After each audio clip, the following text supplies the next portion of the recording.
Se dirige a ustedes Héctor Abad, presidente del jurado.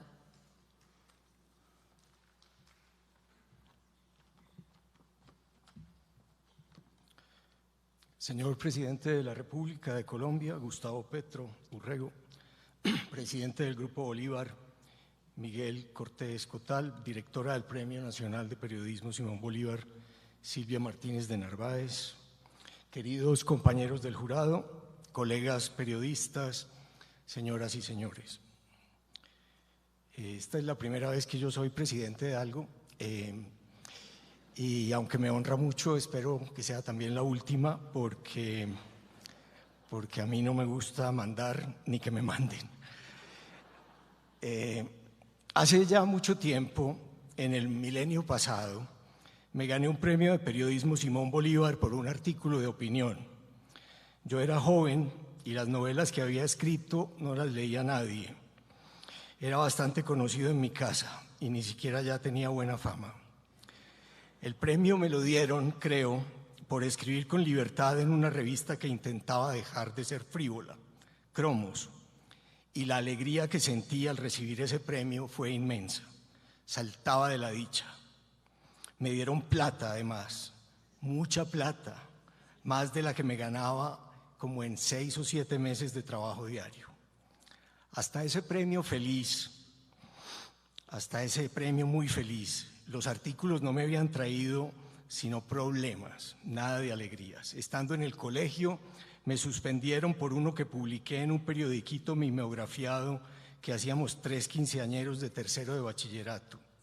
En la universidad me expulsaron por otro que se llamaba La metida de papa. En Cromos, un locutor radial al que le dije machista me demandó por injuria y calumnia.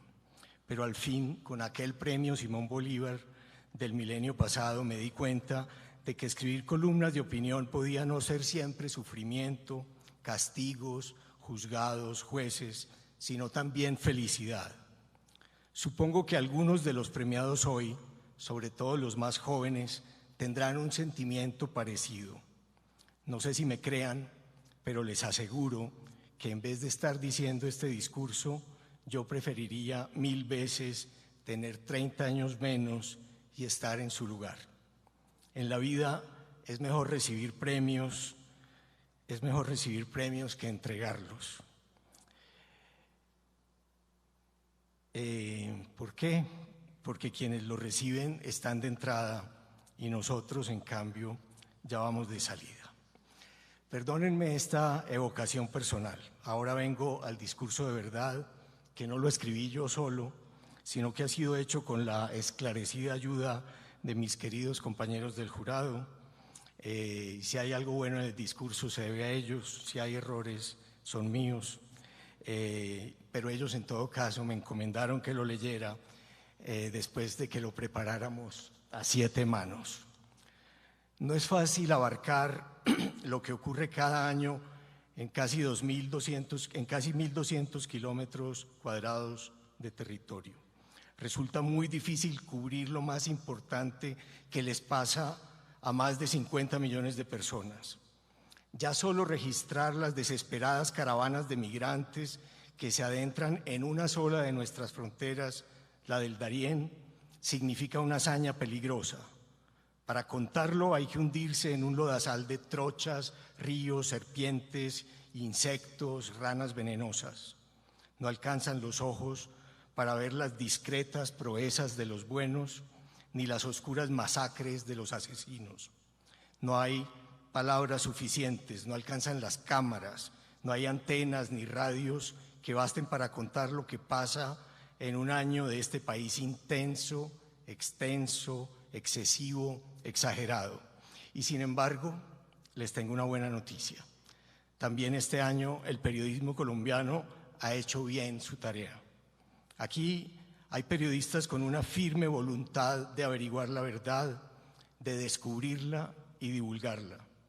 El periodismo estuvo en los lugares más remotos y difíciles, hizo las preguntas incómodas, abordó sin miedo los temas más polémicos y complejos. A pesar de que hay mucho periodismo malo, los buenos hacedores del oficio lo mantienen vivo y saludable. Los leímos, los vimos, los oímos, nos enteramos de verdades ocultas que no conocíamos, nos hicieron rabiar, nos hicieron llorar, nos hicieron perder la esperanza, pero pudimos recuperar también esa esperanza de nuevo al ver lo que ustedes hacían con valentía, con constancia y con la seriedad que la sociedad les ha encomendado. Ser testigos de la realidad, buscar la verdad y defender la libertad y la democracia. El buen periodismo, ese incansable entrometido en los asuntos públicos, ese curioso, impertinente, indagador que trata de descubrir y señalar la mentira que nos quieran imponer la propaganda o la desinformación, ese buen periodismo existe en Colombia. Más allá del ruido de las redes, por encima del río revuelto de quienes se esconden entre las aguas turbias del exceso de información, el buen periodismo nos presenta lo que se puede sacar en claro, lo que se investiga con paciencia y herramientas científicas, intentando combatir con hechos la deformación o el sesgo amañado por los intereses, las noticias falsas o la insoportable alharaca de aquello que se cree cierto tan solo porque muchos lo repiten. Sin pretender erigirse en juez, pues esa no es su tarea, el periodismo serio despeja, indaga, escarba, va al lugar de los hechos, analiza, sopesa y dice: miren, miren, esto es lo que podemos sostener y publicar porque lo hemos pasado por el tamiz del cuidado, por el cruce de fuentes, con sustento de pruebas documentales. Al terminar la tarea de repasar un año entero mirando al país bajo los ojos del mejor periodismo, el de ustedes, para premiarlos, el jurado quiere destacar varias cosas: la participación de medios universitarios con producciones de alta calidad periodística y en formatos innovadores. Resaltamos también la participación y la calidad de los trabajos de medios nuevos, pequeños, regionales o independientes. No los menciono aquí porque en la entrega ahora de los galardones van a saber a cuáles nos referimos. La gran mayoría de los trabajos evaluados evidencia la omnipresencia de la política como tema que domina la agenda nacional. Sin embargo, se presentaron temas de impacto local que son también asuntos globales, tales como la movilidad humana, migraciones, violencias basadas en género, maltrato físico, económico o psicológico a las mujeres y la lucha por reconocer la plenitud de los derechos sexuales y reproductivos. En la avalancha de temas de conflicto y corrupción, hay periodistas que logran ver historias inspiradoras y encuentran historias profundas en temas como el medio ambiente, el cambio climático, la ciencia, la educación, las expresiones culturales, ancestrales y nuevas. Y lo hacen con talento. Estas miradas, pensamos nosotros, deberían tener mayores apoyos y apertura en los medios.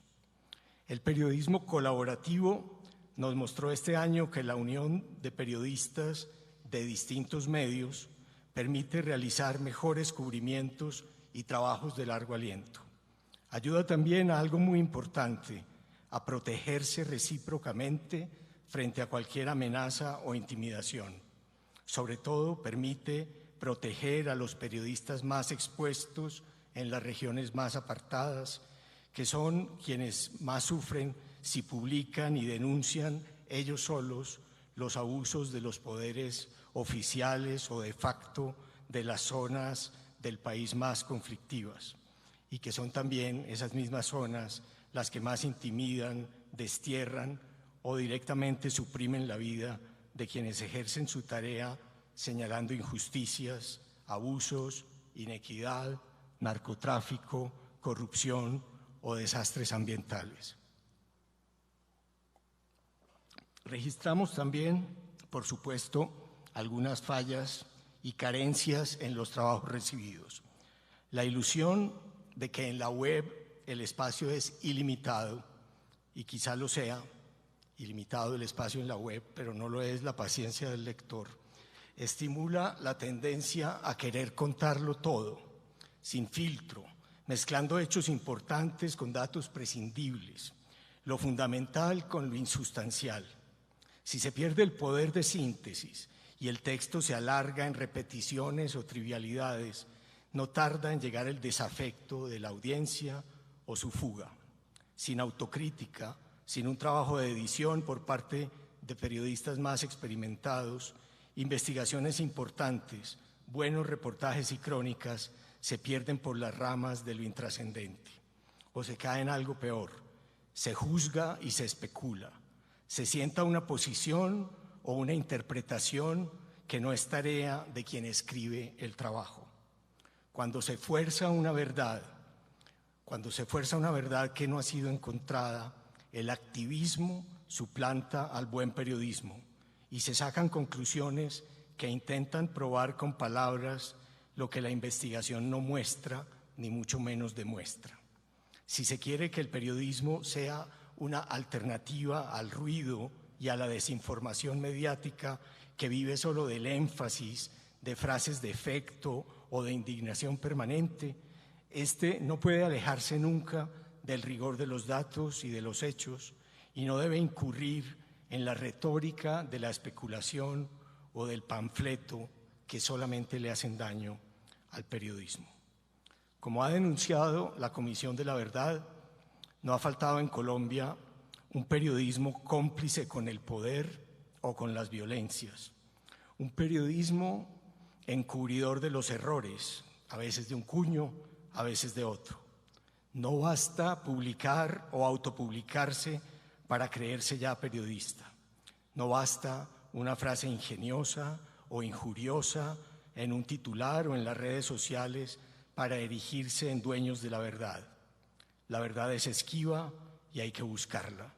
Se requiere investigar con paciencia, hurgar con terquedad, averiguar y verificar lo que se averigua, dedicarle concentración, lectura, calle y tiempo a las historias que importan y que es necesario contar. En ocasiones hemos visto que la universidad y los medios universitarios les dan a los periodistas en formación algo que los medios tradicionales no siempre conceden: tiempo. Hay que tener tiempo para indagar, para pensar, para escribir, para editar un buen programa de video o de radio. La rapidez es importante, pero no todo puede limitarse al frenesí de lo inmediato. Los premios que enseguida vamos a entregar y a celebrar se les conceden a los periodistas que nos contaron con precisión, responsabilidad, inteligencia, humor o belleza lo bueno, lo malo, lo hermoso y lo horrible que ocurre en este país, que no hay mañana que no se despierte con un escándalo o con un sobresalto. Por desgracia, premiamos muchos más trabajos y análisis sobre lo malo y lo horrendo, sobre lo execrable, que sobre lo bueno y heroico, sobre lo ejemplar. Esto tal vez sea inevitable. Nuestra tarea no fue fácil, pero les puedo asegurar que la hicimos con pasión y alegría, concentrados, riendo y discutiendo, buscando acuerdos entre desacuerdos, tratando de ser ecuánimes, de que no nos desviaran nuestros prejuicios, de que no nos cegara nuestra ideología, ni nuestros amores o resquemores, simpatías, antipatías, amistades o enemistades. Este Premio Nacional de Periodismo Simón Bolívar es, no me cabe duda y no les quepa duda, el más importante de nuestro país y un ejemplo para todo el continente americano. Un jurado independiente se reúne sin presión alguna de los organizadores y patrocinadores. A los directivos del Grupo Bolívar vinimos a verlos apenas hoy, cuando ya los premios estaban más que resueltos y asignados hace casi un mes. Las indicaciones de Silvia Martínez durante las deliberaciones eran solo técnicas, aclaraciones sobre las bases o las categorías de cada premio. Seguramente alguna vez habría querido opinar, pero siempre nos consta, se mordió la lengua. Cuando en algún tema, medio o trabajo propuesto podía haber algún conflicto de interés, los jurados implicados nos abstuvimos de votar. Termino con una reflexión más amplia. Hay en el buen periodismo una esencial desconfianza en el poder, sobre todo cuando éste intenta esconder sus actos, sus motivos, o mezclarse subrepticiamente con los negocios o ensuciarse con los negociados. Y hay algo que sería la desaparición del periodismo y por lo tanto tiene que denunciarse con más ahínco: el abuso de poder, la intimidación o la persecución del poder. Para el periodismo independiente no hay nada peor que la persecución, el miedo y la obligación de repetir a ciegas una verdad oficial, así ésta esté reñida con la realidad. Ustedes saben de qué les hablo aquí y en otras partes. Pero este año esto se ha visto con más nitidez en otra región del mundo. Rusia desató una invasión y una guerra terrible contra un país vecino y soberano. Podría decirse que invasiones ha habido muchas, que las hubo, bueno, desde que llegaron los españoles a América, o la de Irak, pero esta es la que ocurre en este momento. En esa guerra han muerto unos 200.000 soldados rusos y otros tantos ucranianos. También decenas de miles de civiles no combatientes. Se han disparado misiles, se han bombardeado centrales eléctricas, puentes, escuelas, teatros, hospitales. Empezando el invierno allá, buena parte de la población civil de Ucrania está sin luz, sin agua corriente y sin calefacción. Los desplazados internos se cuentan por decenas de millones y los desplazados internacionales se acercan a los 6 millones. Esta guerra terrible e injusta puede incluso desembocar en una guerra nuclear. Ahora nos lo recordaba Miguel. Si esto no es guerra, entonces, ¿qué es una guerra? Pero nadie en Rusia, ni ciudadanos independientes, ni periodistas oficiales, nadie puede decir allá que esto es una guerra, porque el Estado se declara incluso dueño de las palabras, dueño de su significado y dueño del lenguaje. Si alguien dice lo obvio y pronuncia la palabra guerra, es encarcelado o tiene que irse al exilio, o como mínimo, si no es importante, lo multan. Lo único que se puede repetir allá es la verdad oficial: operación militar especial para desnazificar a Ucrania. Nada más temible que cuando el poder se erige en dueño de la verdad y del lenguaje. Debemos ser fuertes y estar siempre vigilantes en defensa de la democracia y de la libertad de pensamiento e información.